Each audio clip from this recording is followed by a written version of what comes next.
Aid needs our help. With Pathfinder 2e, the community loves to boast that the math is tight, but the aid action is weirdly out of step with the entire design, and I think it has negative effects on the game. So let's fix it. So how does it work now?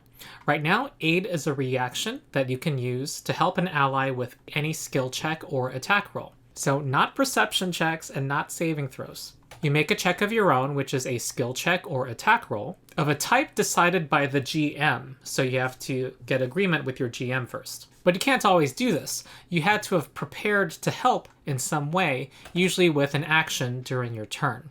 If you succeed, you give your ally a +1 circumstance bonus to the check. If you critically succeed, it becomes a +2 bonus.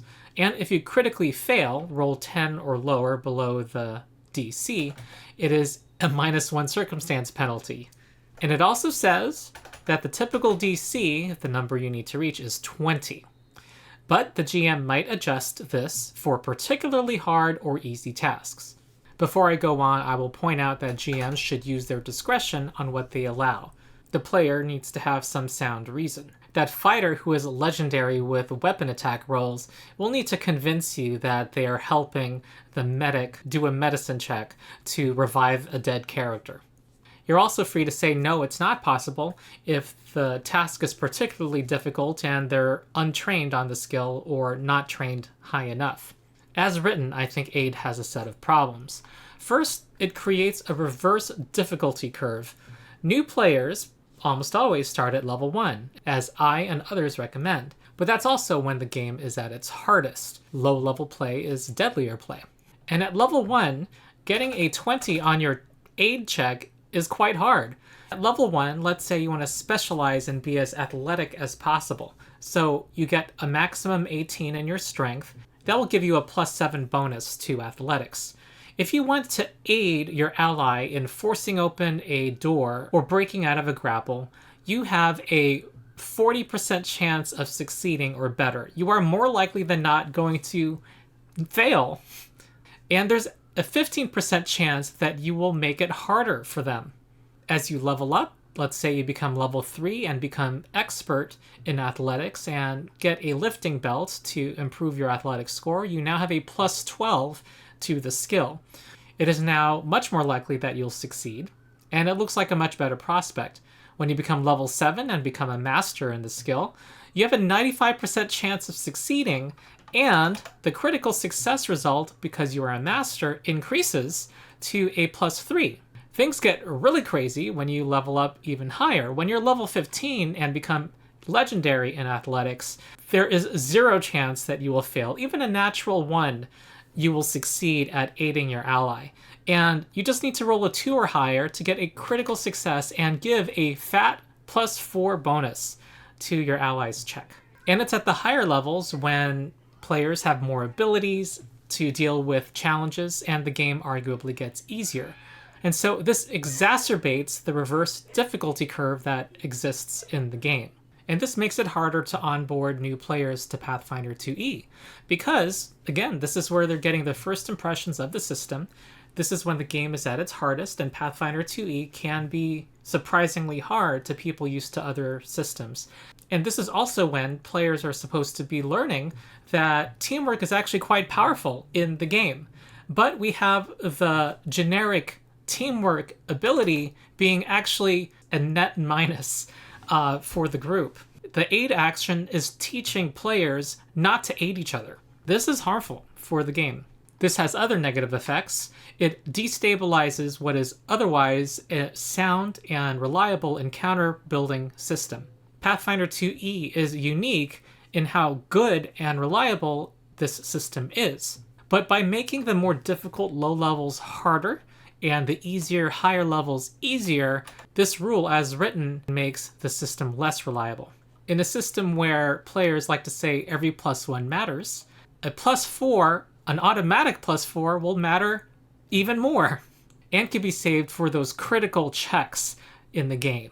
And it does so without any tension once you get high enough level. You are virtually guaranteed giving a +3 or +4 to an ally's check.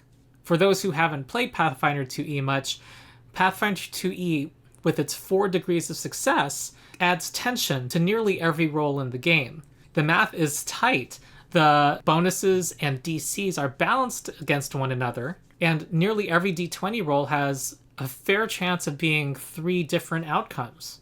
This is the one instance in the game where that's not true once you get to a certain level, where the die roll is purely a formality.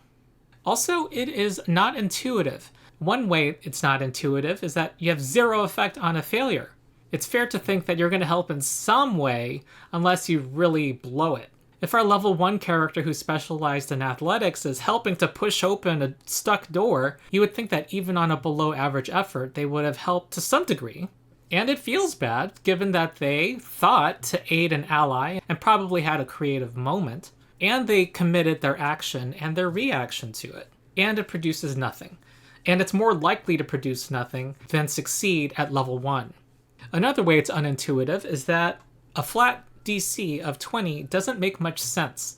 Helping a teammate treat wounds and wrap bandages around a surface cut should not be equally as hard as helping with brain surgery or reviving the dead. Now, I expect some people to have already started typing by this point to say that this is only the typical DC. The GM is free to adjust it however they'd like. Well, I would just read the language again and point out that this is the default DC, and it requires something particularly hard or easy to deviate from it. This choice of words stresses that most of the time, this is going to be the DC. Even the beginner box in the Hero's Handbook explains the aid action as having a DC usually of 20, and that the GM might make it higher in tricky situations. Does not talk about lowering it. And that's in the beginner box. So this is how it's written, and this is the intent of the written rule. It is designed for some reason to make aid not that attractive to early adventurers and make it automatic for higher level adventurers, perhaps reflecting an idea that when you and your team have adventured long together, you are more able to help each other.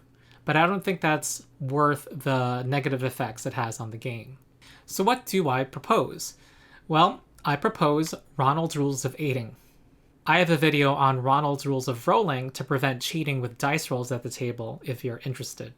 This is the product not just of Ronald's brain, but of discussions I had with people on my Discord. There are 2 parts to Ronald's rules of aiding. First, the main DC is the DC you need to aid. So whatever the main task is, and what its difficulty class, is the DC you would need to meet when you aid. The GM can always adjust that DC using the numbers suggested in the book.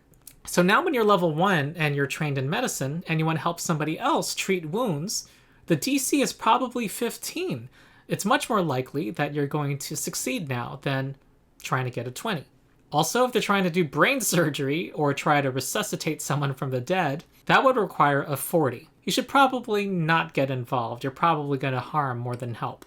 So this has the advantage of scaling with the difficulty of the task for believability, verisimilitude.